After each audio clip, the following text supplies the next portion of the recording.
сегизинчиси. Сараңдык жана жарды болуп калуудан коркуу. Бул да адам баласын садага берүүдөн тосуп, дүнүйө топтоого түрткөн мүнөз болуп саналат. Тогузунчусу. Өз айтканын бербеген көктүк, башкаларга кек сактоо. Туура болбосо да өз пикиринен кайтпоо, бирөөгө кек сактоо. Башкаларга тоотпос мамиле жасоо. Бул мүнөз коомдогу жакшыларды да, жамандарды да кыйроого учуратат. Хасан Басри рахматуллоху алейхи мындай икая айтып кеткен. Угушуубузга караганда шайтан Мухаммеддин үммөтүн азгырып, күнөөлөргө түрттүм. Бирок алар Алла Тааладан кечирим тилеп, күнөөлөрү кечирилип, мени кайгыга салышты.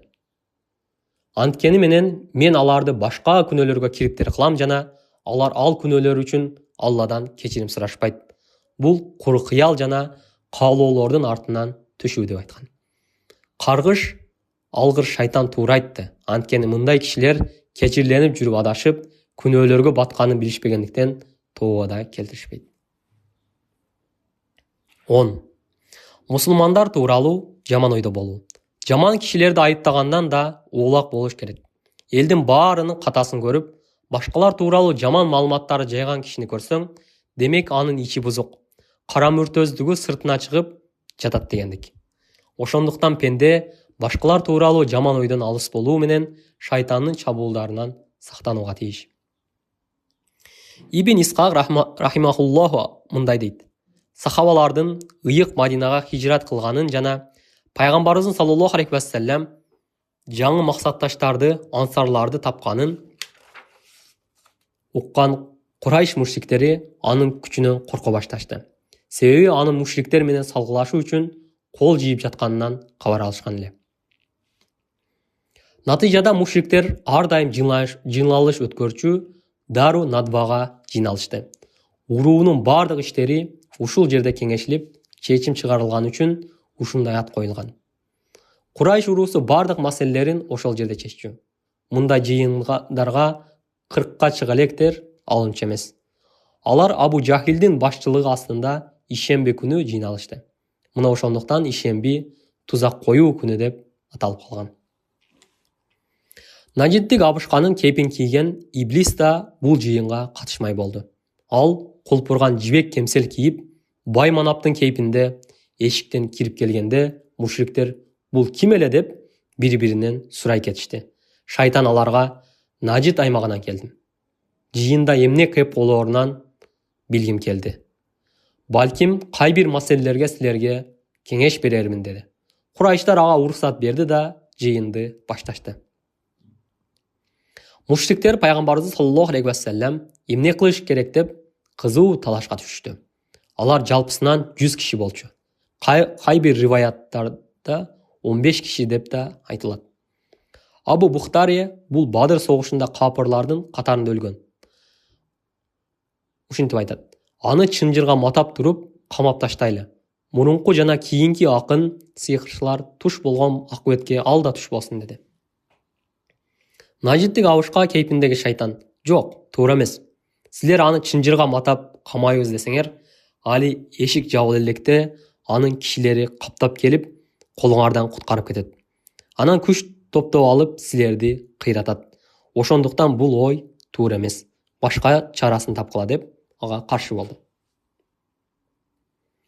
Курайштын башчыларынын бири Абул Асад аль-Амири болсо ушинтип айтты. "Аны шаарыбыздан сүрүп салалы. Кайда барса, анда барсын. Кийин такыр карабай коебуз" деди. Абышка кейпиндеги шайтан ага да каршы болду. "Ошо кантип болсун? Кудайга касам ичүү менен айтам. Эгер аны кууп жиберсеңер, сырттагы бир урууга барып, аларды да алдап, силерге каршы туруш ыктымал. Ал тургай кол жыйнап келип, силерди багынтып алат да каалагандай калчайт. Андан көрө башка бир пикир айткыла" деди. Ошондо Абу Жахил алдыга чыгып: "Менде бир ой бар. Азыр угуп турсам, бирөөңөр да менин оюма жакын сунуш киргизген жоксуңар. Эмесе мындай: ар бир уруудан албарс кылычтуу бирден эр жүрөк, шамдагай жигит тандалсын. Мына ошол жигиттер менен барып Мухаммедти өлтүрөлү. Анын жанына барганда бардыгыбыз бирдей кылыч шилтейбиз. Андан ушинтип гана кутулсак болот. Ошондо гана Мухаммеддин уруулаштары кийин кимден өч алаарын билбей калат. Абушка кейпиндеги шайтанга Абу Жахилдин көз карашы өтө жакты. Ошентип жийин Мухаммедди саллаллаху алейхи вассалам өлтүрүү чечиминен аяктады. Бирок бул убакта Жабрейил алейхиссалам Аллахнын элчисине саллаллаху алейхи вассалам келип, бүгүн түнү демейде жаткан ордуңа жатпа деп кетти. Каш карайганда Курайш капырларынан чогулган тандалма жигиттер Аллахнын элчисине саллаллаху алейхи вассалам үйүн тымызын курчоого алып, укташын күтүп калышты. Алардын максаты пайгамбарыбызды уйкуда жатканда басып, төшөктөн тургузбай кылычтап салуу эле. Пайгамбар саллаллаху алейхи вассалам болсо Жабрейилдин буйругу менен Азирети Алиге радиаллаху анху өзүнүн жашыл чепкенин жамынтып, ордуна жаткырып койду. Ошентип Азирети Али радиаллаху анху өз жанын курмандыкка чалып, Аллахнын элчисинин саллаллаху алейхи вассалам коркогон алгачкы мусулман болду. Түн киргенде пайгамбар саллаллаху алейхи вассалам үйүнөн чыгып, согушчандардын алдынан өтүп кетти. Алла Таала алардын көзүн караңгылатып салгандыктан эч бири аны көргөн жок. Пайгамбары саллаллаху алейхи вассалам Ясин сүрөсүнөн Ясин данышман Куранга ант Ясин сүрөсү башталды. Ырасында сен элчилерденсиң.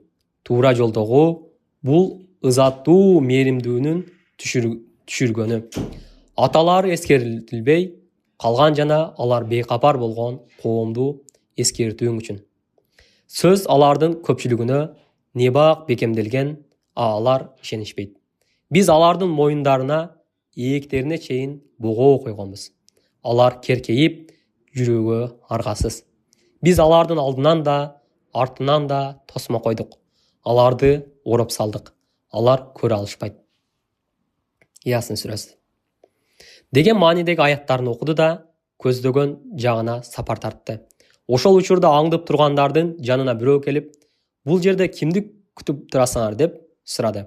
Алар Мухаммедди күтүп жатабыз деп шыбырашты. Ошондо баягы киши Кудай силердин тилегиңерди каптырды. Мухаммед силердин алдыңардан эмеле өтүп кетти. Өтүп баратып ар бириңердин башыңарга топурак чачып кетиптир. Ишенбесеңер башыңарды карагылачы деди. Ал жердегилердин баары тең баштарына топурак чачылып калганын байкашты. Ясин сүрөсүнүн 1-9 аятын окуптур. Дароо жашынган жерлеринен чыгып, Аллахнын элчисинин саллаллаху алейхи вассалам үйүнө киришти. Пайгамбарыбыздын ордунда жаткан Азирети Алини радиаллаху анху көрүп, мына Мухаммед чепкенине оронуп уктап жатат деп дымып калышты. Ошону менен алар дагы таң аткыча күтүп турушту. Таң аткан кезде пайгамбарыбыздын саллаллаху алейхи вассалам ордунан Азирети Али тура келди. Муну ошондо гана мушриктер кечиндеги бейтааныш туура айткан турбайбы деп бармагын тиштеп калышты. Кийин бул абал тууралуу төмөнкү аят түшүрүлгөн. О Мухаммед, эстегин, капырлар сени өз журтуңда калтырууга, же өлтүрүүгө, же болбосо сүргүн кылууга амал издешкен. Алар айлакерлик кылышат. Алла да айлакерлик кылды. Алла айлакерлердин жакшысы. Исра сүрөсү.